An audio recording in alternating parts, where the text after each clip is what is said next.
Hi there, I'm Skaji. I'm a practicing witch and professional tarot nerd. I'm glad you're here. As I record this, I've got a cold. You may hear that in the sound. Sorry about that. Today we're going to take a look at another spread from my Wheel of the Year series, the Imbolc spread. If you'd like to take a walk with me through the Wheel of the Year, you're more than welcome to do that. There's a card around here somewhere and a link in the description down below. Imbolc is a holiday which occurs around February 1st. This Sabbat is often celebrated with light as we feel the first stirrings of the earth awakening from her long winter slumber. It's also a good time for divination relating to upcoming projects. There are vestiges of older weather divinations still practiced. In the U.S., we have our prognosticating groundhogs, but other critters fill those roles elsewhere. This Sabbat is also associated with the Irish deity Brigid. I see her, as others do, as being triple aspected, a goddess of the forge, poetry, and healing. Three fires, of the bones and blood, of the head and heart, of the hands, and of craft. This spread was inspired by these aspects of Brigid, and maybe by Brigid herself. When we think about it, where do all of these things come from? We interrupt your regularly scheduled programming for a special message. Before somebody comments on my pronunciations, I thought we'd talk about it a little bit. There are lots of different and perfectly acceptable ways to pronounce different words.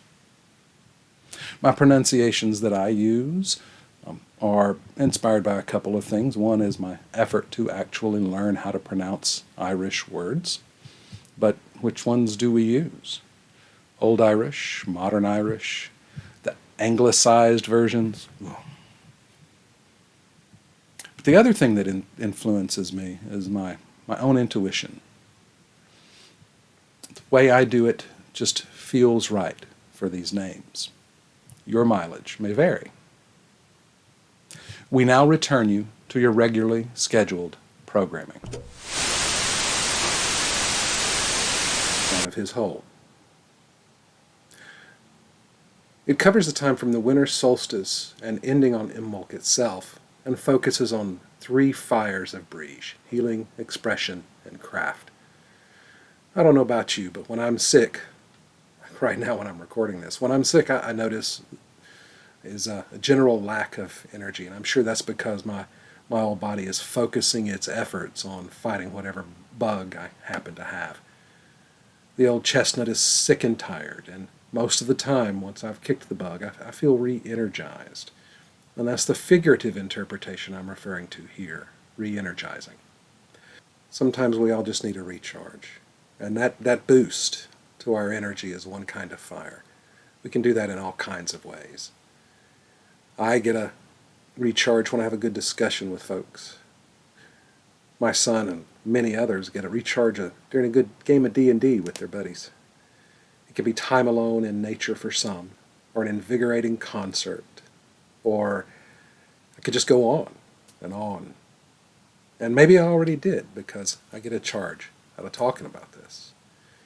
And that leads us straight into expression. Expression is, well, it's expressing ourselves. Whether you're a poet, writer, musician, or other creative, or not, you express yourself in some way, some shape or some form. Even quiet, shy types express themselves. It's a thing we humans do. This expression can take many forms. Sometimes it's picking which t-shirt to wear that's just right. Sometimes it's making videos for YouTube. And sometimes it's setting boundaries. Expressing ourselves is one way of exercising personal power. That word, power, for some it has negative connotations. And in some uses of the word and of the thing itself, whatever that is, it is a negative thing. But that's not the application of power I'm referring to here. Well, I was in my 30s before I substantively disagreed with Daddy. To his face, that is.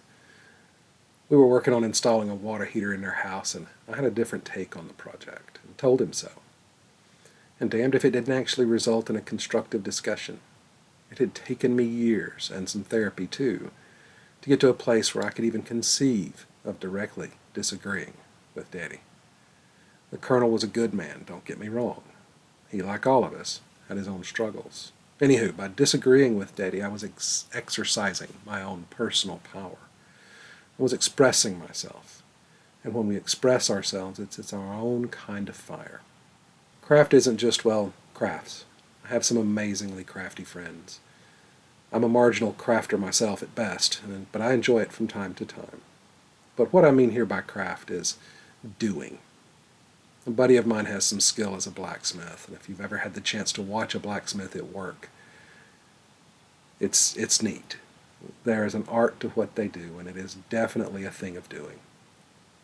Not every act of doing makes a physical thing, though. Sometimes doing is helping someone out. The proverbial helping an old lady across the street is a doing.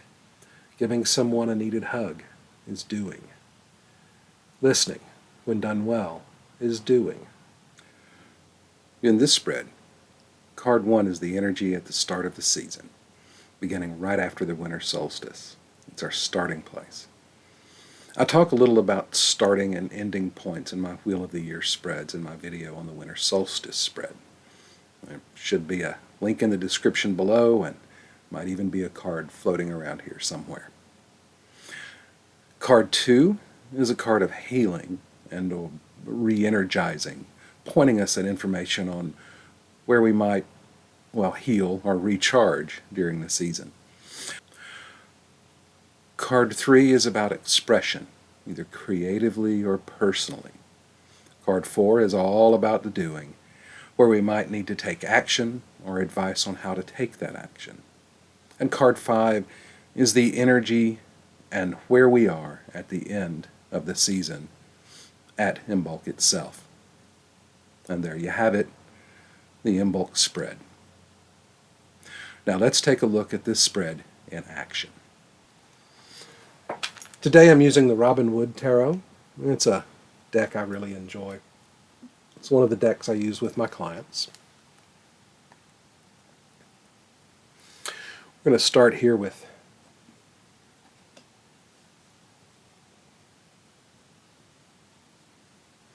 we have our 7 of Pentacles, the Hierophant reversed,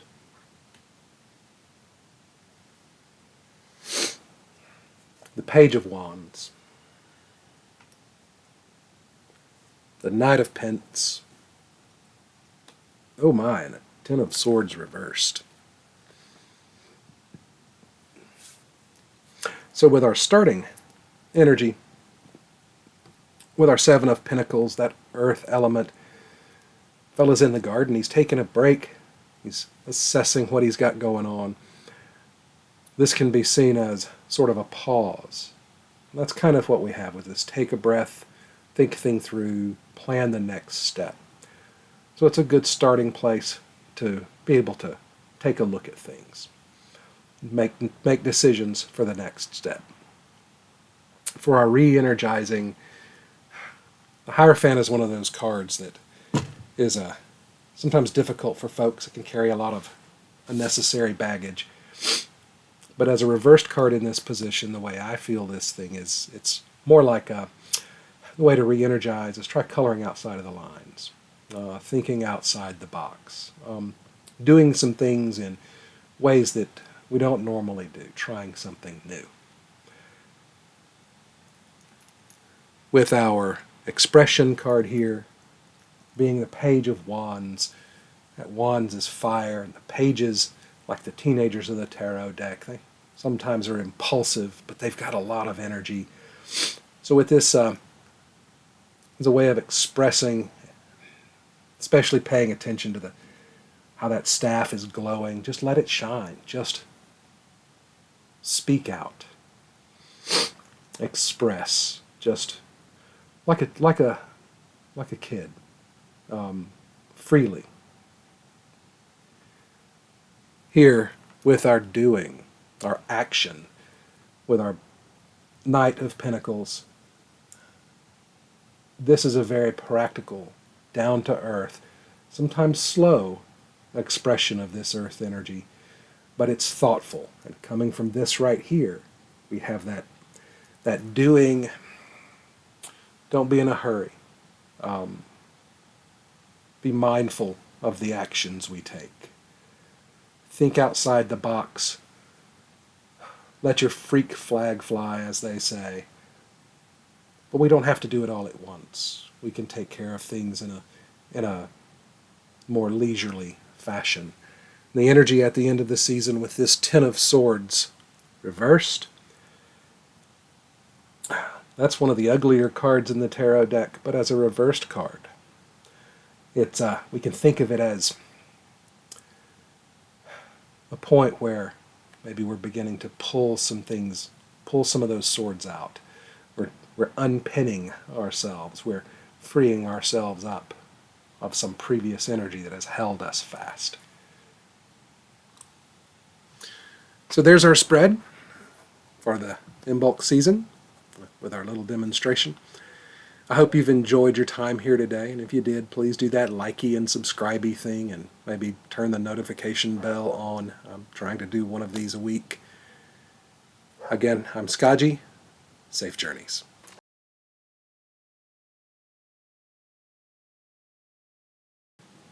We interrupt your regularly scheduled